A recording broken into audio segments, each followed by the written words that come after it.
Salut, ici Papa Kadidja, citoyen engagé pour un comportement éthique et un leadership moral au Togo. Oui, ce commentaire ne peut que attirer mon attention. Parce que je dirais, l'heure est grave. Oui. J'essaie de comprendre pourquoi on en arrive à un tel commentaire. Mais au même moment, c'est l'occasion de nous sensibiliser tous. Parce que je suis d'accord avec vous et avec certains qui m'ont écrit tout ça là. Il y a une réalité que vous n'avez pas besoin d'aller avoir un doctorat ou un master. Il vous suffit même de suivre l'information pour cerner cela. Parce que la formation d'une milice, c'est une très mauvaise chose. Et l'histoire nous a appris beaucoup de choses. Parce que à chaque fois qu'on rentre dans ces affaires de milice d'autodéfense, c'est qu'on n'est pas loin de la guerre civile. Je pèse bien mes mots, on n'est pas loin de la guerre civile. Parce que à partir d'un moment donné, toutes les autres entités vont chercher à se défendre parce qu'elles se diront qu'il y a une menace et la menace est réelle. Et à ce titre, elles vont chercher à se défendre. Donc, face à une milice, tout dépend de comment est structurée la milice. Si c'est un parti politique, les autres partis finiront par le faire. Si c'est un groupe ethnique, les autres ethnies finiront par le faire. Si c'est un groupe d'intérêt, les autres groupes d'intérêt finiront par le faire. Ce n'est pas quelque chose que nous inventons, c'est une réalité et ça a été étudié au fil de l'histoire dans plusieurs cas. Donc, on va juste être dans une situation où les groupes vont se multiplier et ils deviendront incontrôlables. Et je comprends ce que vous êtes en train de dire, mais au même moment, j'ai peur pour mon pays, au point où je me dis, vraiment, il faut que ceux qui prétendent nous diriger aujourd'hui se ressaisissent très rapidement dans ce qu'ils sont en train de faire. J'ai lu aujourd'hui que des acteurs de la société civile avaient adressé un courrier à certains ministres et à propos de ces fameux miliciens. Et ces fameux miliciens ont répondu à ces acteurs en se gargarisant, en se prenant pour le centre du monde. Oui. Vous savez, moi je vais vous rafraîchir un peu la situation. C'est-à-dire, il y a quelques années, les Dioula étaient menacés en Côte d'Ivoire. Ils ont créé les Forces Nouvelles. Et quand vous allez en Centrafrique, les chrétiens étaient menacés. Ils ont créé la Séléka. Et les autres ont créé Anti-Balaka. En RDC, on a ces groupes qu'on appelle les Maïmaï. Et bref, on a vu tout ça et on a vu là où ça a conduit les différents pays. Malheureusement, c'est toujours comme ça. Donc, que vous parlez du Libéria, les groupes d'autodéfense, on a vu là où ça a conduit le Libéria. Que ce soit la Bosnie, ça a été la même chose. Donc, les groupes d'autodéfense, même vous prenez ce qu'on appelle la guerre du Biafra, en fait, c'était les groupes d'autodéfense Igbo qui ont commencé. Donc, quand vous voyez tous ces paramètres, il y a des choses à éviter. Ce qu'on prend comme amusement pour terroriser, menacer les gens, je disais dans ma vidéo qu'il peut arriver un moment donné où c'est le chasseur qui devient le gibier.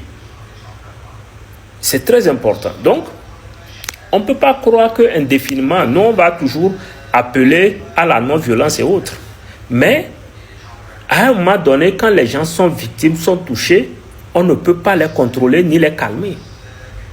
Je tiens à rappeler à Fonya-Singé que dans un pays, seule la police a en charge le maintien d'ordre. Ce n'est même pas le rôle de l'armée. Dans une certaine mesure, on va ajouter la gendarmerie à la police. Ce sont eux qui sont habilités à assurer la sécurité intérieure.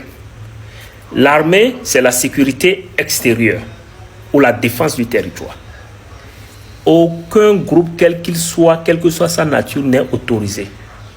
Ces pagailles et amusements que nous sommes en train de faire, nous risquons de le payer cher tous. Nous risquons de le payer cher tous. Très rapidement, j'invite le ministre, même s'il est intérimaire, à dissoudre cette milice de sentinelles. À dissoudre cette milice de sentinelles. Ce n'est dans l'intérêt de personne. En tout cas, moi, j'ai parlé. D'entrée de jeu, avant de continuer, j'aimerais vous dire que ce que je vais dire là ne change en rien le fond et la forme du dossier opposant Dame Yakadé et son ex-directeur. Justement, dans la vidéo précédente, j'avais affirmé que le monsieur gagnant 20 000 francs était payé en deçà du SMIC. Et ce matin, j'ai vu M. Christian qui a tiré la sonnette d'alarme sur ce paramètre, en me disant que le SMIC en 2002 était compris entre, lui-même il s'embrouillait, était compris entre 13 700 et 28 000 maximum. Effectivement, après recherche, il s'avère que SMIC en 2002 était de 13 700 francs. Donc de ce fait, le monsieur, bien que payé à 20 000 francs, n'était pas payé en deçà du SMIC. Je tiens à retirer ce propos et à m'en excuser auprès de mes abonnés et de toute l'opinion, de toute personne qui a vu cette vidéo et qui a entendu cette information. Je ne l'avais pas, j'aurais dû l'avoir. Malheureusement, je n'ai pas eu la bienséance d'aller à cette information-là. Donc, encore une fois, toutes mes excuses. Mais, je répète, ça ne change rien au fait que beaucoup de marmailles, de maltraitances ont été faites dans ce dossier, dont je vous parlerai demain dans un live à partir de 19 h sur mon compte. Donc, le but de la vidéo, c'était de rétablir des faits suite au grossier mensonge servi par M. Haïté. C'était pas pour tirer ou dénigrer qui que ce soit, comme les gens peuvent le penser. Non, c'était juste de rétablir les faits. Et quand on veut rétablir les faits, certaines informations... Bonjour mes chers compatriotes. Je suis tombé sur cette vidéo du jeune de mon petit frère Essodong, sur lequel je voudrais faire un petit commentaire. Petit frère Essodong, viens ici. Je vais parler en kabyle et en français. Quand je vais te parler un peu. Et ce que tu viens de dire là, je vais faire mon commentaire sur 2 ou 3 volets. Premier volet. D'abord, l'environnement dans lequel tu es assis. Tu vois les rideaux qui sont derrière toi là. Ton petit frère, rideau en bas. Depuis que on a défendre le régime, depuis que tu défends le régime là, depuis que tu défends cette mafia là, tu n'as pas eu les moyens pour changer les rideaux là qui sont derrière toi. Ça montre les conditions dans lesquelles tu vis. C'est déjà un indicateur, les rideaux là. Petit frère, le verrou, faut changer ça. Tu n'as pas vu tes boss là, les rideaux qu'ils ont dans leur chambre. Tu les défends et toi tu n'as même pas les mêmes rideaux. Bon, même s'il ne faut pas avoir les mêmes rideaux, au moins des rideaux acceptables. Bon, ça c'est le premier volet sur lequel je ne vais pas m'attarder.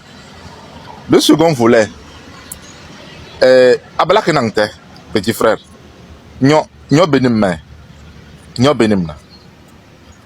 Et celle que tu attaques là, Nyakade Marguerite, c'est ta mère. Nyorogana, Yandrambo, elle peut te mettre au monde. Elle a des enfants qui sont plus âgés que toi. Et de 2, elle est du même village que toi. Elle est de Tchichao. Toi aussi, tu es de Tchichao. Yandran, c'est Tchichao Dongena. Bon. Mais ça n'exclut pas. Je ne dis pas que c'est parce que vous êtes du même village que c'est ta soeur que si elle fait quelque chose de mal, ou elle fait des choses qui ne sont pas bonnes, qu'il ne faille pas dénoncer. Mais pourquoi c'est maintenant que tu le fais? Parce que, sur le plan politique, aujourd'hui, ta soeur a été prise par la mafia et j'étais en prison. Et tu en profites pour enfoncer le clou.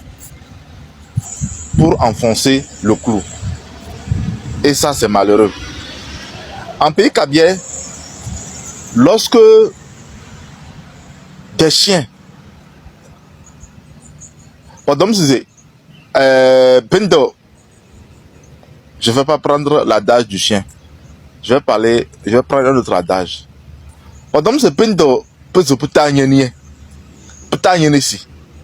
Est-ce que nous êtes tous ici dans l'ona? Aïe, nous êtes tous dans l'ona. Nous sommes fort, ne pas jamais. Le linge sale se lave en famille. Et ce que tu es en train de faire là,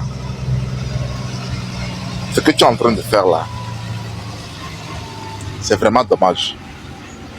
C'est dommage de ta part que tu puisses t'appesantir sur les conditions de vie de quelqu'un qui a été employé par la dame il y a de cela 10 ou 15 ans. Mais moi-même, là où je te parle, j'ai travaillé pour nos frères Kabier. Hein? Je peux donner l'entreprise, je m'affirme de donner l'entreprise dans laquelle j'étais contrôleur, où on ne me payait même pas, où les employés dans cette entreprise n'étaient pas payés au SMIC. Tu comprends? Et c'est une entreprise dont le propriétaire était un baron du régime. Bon. C'est pour te dire que il y en a plein. Ceux que tu défends là, c'est les mêmes qui ne payent pas leurs employés au SMIC. Tu comprends, non? Puis ça, c'est mon troisième point. Le quatrième point, c'est que j'ai vu, tu as pris tout un dossier pour dire que tu veux parler de cette histoire-là. Mais tout le dossier que j'ai vu, que tu tenais là, que tu as posé sur la table, tu n'as pas eu toutes les informations nécessaires sur combien, par exemple, était le SMIC à l'époque où ce monsieur travaillait là-bas. Mais ça, c'est le b.a.-ba des choses qu'il fallait avoir comme information avant de venir t'asseoir avec tout ce dossier-là que tu avais sur la table. Il faut cesser d'être ridicule. Ne peut-être un petit frère. Mon conseil, Wayo. Tu sais, tu es quelqu'un que j'apprécie parce que j'estime que tu es intelligent. Oui, je le vois et je le sens. Mais, franchement, beaucoup d'anzo ambia. Mais, petit frère, c'est pas bon.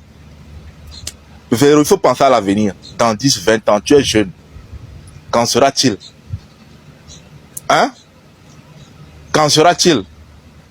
Il faut y penser. Donc voilà un peu de mon diable, quoi. Ah, petit frère. Et merci.